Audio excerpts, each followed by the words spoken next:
दोस्तों, हरियाणा विधानसभा चुनाव 2024 जो कि ठीक एक महीने बाद होने वाले हैं और इसमें हरियाणा में भारतीय जनता पार्टी राष्ट्रीय स्वयंसेवक संघ के सहयोग से चुनाव लड़ेगी। जी हां दोस्तों, खबर निकल कर आ रही कि हरियाणा विधानसभा चुनाव के लिए भाजपा आरएसएस की राय को प्रमुखता से ले रही है। वहीं हरियाणा में दिग्गजों के चुनाव लड़ने का फैसला पार्टी हाईकमान करेगा। बता दें कि हरियाणा के सभी 90 विधानसभा सीटों पर 1 अक्टूबर को विधानसभा का चुनाव होने वाला है। अनुराग अग्रवाल चंडीगढ़ से कहते हैं कि दूध का जला छाछ भी फूंक फूंक कर पीता है। इस कहावत का दर्शन सत्ता की लगातार तीसरी पारी खेलने की पुरजोर कोशिश में जुटी भाजपा की चुनावी रणनीति में जरूर हो रहा है। लोकसभा चुनाव में जिस तरह के नतीजे आए और उससे सीख लेते हुए भाजपा के रणनीतिकार हरियाणा की 15वीं विधानसभा के चुनाव में आरंभ से ही आरएसएस संघ को भरोसे में लेकर चल रहे हैं, क्योंकि आपको बता दें कि इसका मुख्य कारण है कि लोकसभा चुनाव के पश्चात भारतीय जनता पार्टी के भीतर भी आरएसएस का सहयोग नहीं लेने की वजह से अपेक्षित सफलता नहीं मिल पाने की चर्चा लगातार चली थी। राजनीति के विशेषज्ञों का यहां पर यह भी मानना रहा है कि संघ की उपेक्षा करना भाजपा के लिए बिल्कुल भी सुखद नहीं हो सकता। बता दें कि लोकसभा चुनाव में जिस तरह के नतीजे आए उससे भाजपा व आरएसएस दोनों ही खुश नहीं है। इसीलिए विधानसभा चुनाव पर गंभीरता दिखाते हुए इन दोनों के बीच में रायशुमारी बढ़ गई है। इसे यूं भी समझा जा सकता है कि भाजपा के प्रमुख नेताओं को मैदान में उतारने की रणनीति पर कमोबेश संघ की सहमति होगी, यानी संघ जैसे कहेगा वैसे ही नेताओं का चयन किया जाएगा और वैसे ही उनको टिकट दी जाएगी। आपको यहाँ पर यह भी बता दें कि फरीदाबाद में 2 दिन तक चली समन्वय बैठक के बाद भाजपा ने केंद्रीय चुनाव समिति को जो पैनल भेजे हैं उनमें आरएसएस की राय को प्रमुखता से शामिल किया गया है।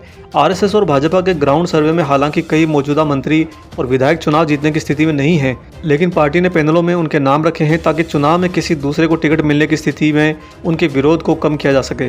इसके साथ ही हरियाणा में जो भाजपा अपनी रणनीति अपनाने वाली है उसमें अपने पूर्व मंत्रियों को भी देगी मौका। जी हां दोस्तों, पूर्व मंत्री रामविलास शर्मा, ओम प्रकाश धनखड़, कैप्टन अभिमन्यु, राव नरवीर, विपुल गोयल, कृष्ण बेदी, कविता जैन और मनीष ग्रोवर के भी विधानसभा चुनाव लड़ने की सिफारिश की गई है।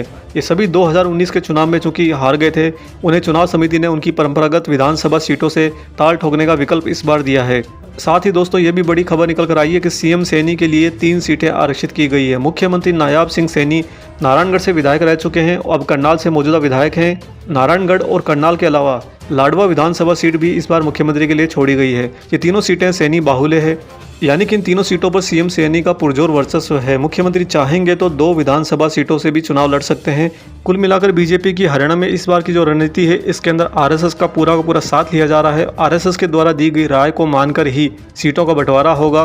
साथ ही ग्राउंड लेवल पर चुनाव को किस तरह से लड़ना है इसके लिए आरएसएस जो उनको सहायता देगी, जो उनको सुझाव देगी, उसको बीजेपी इस बार सर आंखों पर रखेगी। कहीं ना कहीं ऐसा भी लग रहा है दोस्तों कि भाजपा शायद हरियाणा में इस बार डरी हुई है। हरियाणा में कुछ भी पलट सकता है, यानी कि हो सकता है लोकसभा चुनाव के बिल्कुल ही विपरीत विधानसभा चुनाव का रिजल्ट आ जाए, क्योंकि इसका जो मुख्य कारण है वह है हरियाणा की आम पब्लिक के अंदर, आम जनता के अंदर भाजपा की सरकार के लिए विरोध है।